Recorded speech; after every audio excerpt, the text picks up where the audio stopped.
இன்றைக்கி நம்ம பார்க்க போகிறது ஒரு லஞ்ச் பாக்ஸ் ரெசிபி தாங்க. உதிரி உதிரியாக கேரட் சாதம் எப்படி செய்கிறதுன்னு தான் நம்ம இந்த வீடியோவில் பார்க்க போகிறோம். இந்த வெரைட்டி ரைஸு 2-3 விதத்தில் செய்யலாம். இந்த கேரட் ரைஸை நான் இன்றைக்கி சிம்பிளான ஒரு மெத்தடில் தான் செஞ்சு காட்ட போகிறேன். வாங்க இந்த ரெசிபி எப்படி செய்கிறதுன்னு இந்த வீடியோக்குள்ளே போய் பார்க்கலாம். ஃபர்ஸ்ட் டைம் நீங்கள் சிபி சமையல் சேனலை பார்க்குறீங்க அப்படின்னா மறக்காமல் சப்ஸ்கிரைப் பண்ணிவிட்டு பாருங்கள். வெல்கம் டு சிபி சமையல். கேரட் சாதம் செய்கிறதுக்கு ஒரு வாணலி எடுத்துக்கலாம். அதில் எண்ணெய் கொஞ்சம் சேர்த்துருக்கேன். எண்ணெய் சூடானதுக்கப்புறமா 1 டீஸ்பூன் கடுகு சேர்த்துக்கலாம். நல்லா பொரிஞ்சு வந்துருச்சு. இப்போ உளுத்தம்பருப்பு 1 டீஸ்பூன் சேர்த்துக்கலாம். கடலைப்பருப்பு ஒரு 2 டீஸ்பூன் அளவுக்கு சேர்த்துக்கலாம். அதோட காரத்துக்கேற்ப பச்சை மிளகாய் சேர்த்துக்கலாம். கொஞ்சமாக கருவேப்பிலை சேர்த்துக்கலாம். வரமிளகாய் 2 வரமிளகாய் கிள்ளி சேர்த்துக்கலாம். கொஞ்சமாக முந்திரி பருப்பு. இது குழந்தைங்க பிடிக்கும் முந்திரி பருப்பு அப்படின்றதுனால முந்திரி பருப்பு சேர்க்குறோம். வேண்டான்னா நீங்கள் ஸ்கிப் பண்ணிக்கலாம். நான் இன்றைக்கி சவுத் இந்தியன் டைப்பில் தான் செய்கிறேன். நீங்கள் கொஞ்சம் பிரியாணி டேஸ்ட்டில் செய்யணும் அப்படின்னா பட்டை கிராம்பு ஏலக்காய்லாம் சேர்த்து இஞ்சி பூண்டோடு சேர்த்து செஞ்சுக்கலாம். இது சிம்பிளான மெத்தடில் நான் இன்றைக்கி உங்களுக்கு செஞ்சு காட்டுறேன். இதில் கொஞ்சமாக வாசனைக்கு ஜீரகமும் சேர்த்துக்கலாம். இதெல்லாம் நல்லா பொன்னிறமாக பொரிஞ்சு வந்ததுக்கப்புறமா இங்கே நான் ஒரு வெங்காயம் கட் பண்ணி வச்சுருக்கேன். நீட்டாக கட் பண்ணியிருக்கேன். நல்லா மெலிசாக கட் பண்ணியிருக்கேன். அந்த வெங்காயத்தை இப்போ இதிலேயே சேர்த்துட்டு நல்லா வதக்கி எடுத்துக்கலாம். ஒரு 50% அளவுக்கு வதங்குச்சு அப்படின்னா போதும். இந்த கேரட் ரைஸ் வெரைட்டி ரைஸ் பார்த்திங்க அப்படின்னா காலையில் செய்கிறதுக்கு ரொம்ப ஈஸியான ஒரு ரெசிபியாக இருக்கும். ஒரு 10 to 15 மினிட்ஸ் நம்மளுக்கு இருந்தது அப்படின்னாலே போதும். நம்ம ஈஸியாக இந்த கேரட் சாதம் கிளறி எடுத்துடலாம். டெய்லியும் ஒரு ரைஸ் கொடுத்தோம் அப்படின்னா குழந்தைங்களும் விரும்பி சாப்பிடுவாங்க. இங்கே பார்த்திங்க அப்படின்னா நான் கேரட்டு துருவி வச்சுருக்கேன். நல்லா பெரிய துருவலில் துருவி எடுத்துக்கோங்க. அப்போ தான் நம்மளுக்கு வதங்கி வரும்போது கரெக்டாக இருக்கும். நான் இன்றைக்கி ஒரு 3 கேரட் அளவுக்கு எடுத்திருக்கேன். அதை துருவி நம்ம சேர்த்துக்கலாம். நல்லா நீட்டாக துருவி எடுத்துக்கோங்க. இப்போ இதை வந்துட்டு தண்ணி எதுவுமே சேர்க்காமல் வதக்கி எடுத்துக்கோங்க. அப்போ தான் நம்மளுக்கு லஞ்சுக்கு ப்ரிப்பேர் பண்ணும்போது கரெக்டாக இருக்கும். இல்லாட்டி தண்ணி விட்ட போல் சொதன்னு ஆகிடும்.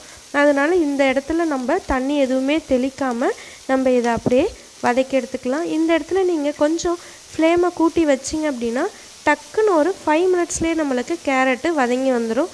நம்ம துருவலாக சேர்த்துருக்கிறதுனால ஈஸியாகவே நம்மளுக்கு வதங்கிடும். இப்போ நம்ம கேரட் சேர்த்து ஒரு 2-3 நிமிஷம் ஆச்சு.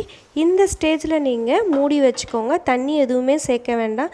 ஜஸ்ட் ஒரு 2 மினிட்ஸ்க்கு இப்படி மூடி வச்சு நீங்கள் எடுத்து கிளறினீங்க அப்படின்னாலே போதும். டக்குன்னு நம்மளுக்கு கேரட்டு வெந்துடும் துருவி இருக்கிறதுனால. இப்போ கரெக்டாக 2 நிமிஷம் ஆகிடுச்சு. இப்போ நான் ஓப்பன் பண்ணிடுறேன். பாருங்கள், ஈஸியாக நம்மளுக்கு கேரட்டு வெந்துடும். ஜஸ்ட்டு நான் 2 வாட்டி தான் இந்த மாதிரி மூடி வச்சு கிளறினேன். டக்குன்னு நம்மளுக்கு கேரட்டு வெந்து வந்துடுச்சு. இப்போ காரத்துக்கேற்ப மிளகாய்த்தூள் நம்ம சேர்த்துக்கலாம். நான் 1 டீஸ்பூன் அளவுக்கு சேர்த்துருக்கேன்.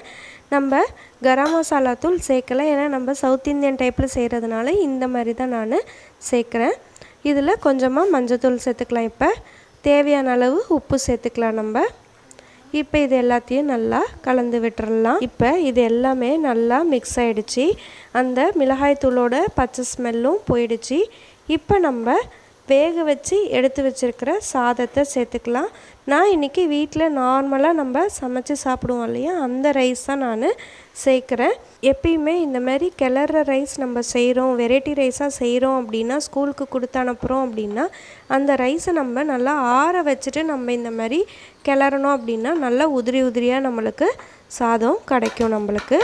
இப்போ இது எல்லாத்தையும் நம்ம சேர்த்துட்டு நல்லா கிளறி விட்டோம் அப்படின்னா நம்மளோட கேரட் ரைஸ் ரெடி ஆகிடும். இதில் ஒரு ஃபைனல் டச்சை நம்ம ஒன்று ஆட் பண்ண போகிறோம். இப்போ நம்மளுக்கு கேரட் ரைஸ் ரெடி ஆகிடுச்சு. நல்லா நான் கிளறி முடிச்சிட்டேன். இதில் நம்ம ஆட் பண்ணுறது என்னென்னு பார்த்தீங்கன்னா கொத்தமல்லி தழை. என்னடா கொத்தமல்லி தழை சொல்லியிருக்கேனே நினைக்கிறீங்களா? அது மட்டும் கிடையாதுங்க. ஒரே 1 டீஸ்பூன் நெய். இந்த நெய் சேர்க்குறதுனால நம்மளோட ரைஸ் வந்து ட்ரை ஆகாமல் அது வச்சுக்கும். அது மட்டும் இல்லாமல் நல்ல ஒரு மணத்தோடையும் இருக்கும். ஸ்டார்டிங்கில் சேர்க்கலாம், ஆனால் நம்மளுக்கு ட்ரை ஆகாமல் இருக்கணும், அந்த வாசம் நல்லா நீடித்து நம்மளுக்கு ரைஸில் இருக்கணும் அப்படின்னா நம்ம கடைசியாக ஒரே 1 டீஸ்பூன் சேர்த்தோம் அப்படின்னாலே போதுங்க. இதை சேர்த்துட்டு மூடி வச்சுருங்க. ஒரு 5 நிமிஷம் கழித்து நீங்கள் எடுத்து சர்வ் பண்ண ஆரம்பிச்சிடலாம்.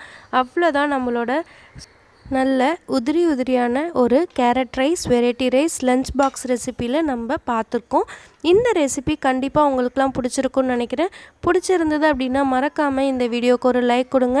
உங்கள் ஃப்ரெண்ட்ஸ் அண்ட் ரிலேட்டிவ்ஸோட ஷேர் பண்ணிக்கோங்க. சப்ஸ்கிரைப் பண்ணல அப்படின்னா மறக்காமல் இந்த சிபி சமையலுக்கு சப்ஸ்கிரைப் பண்ணுங்கள். கேரட் ரைஸ் செஞ்சு பார்த்துட்டு மறக்காமல் உங்களோட வேல்யூபிள் கமெண்ட்ஸை ஷேர் பண்ணுங்கள். தேங்க்ஸ் ஃபார் வாட்சிங்.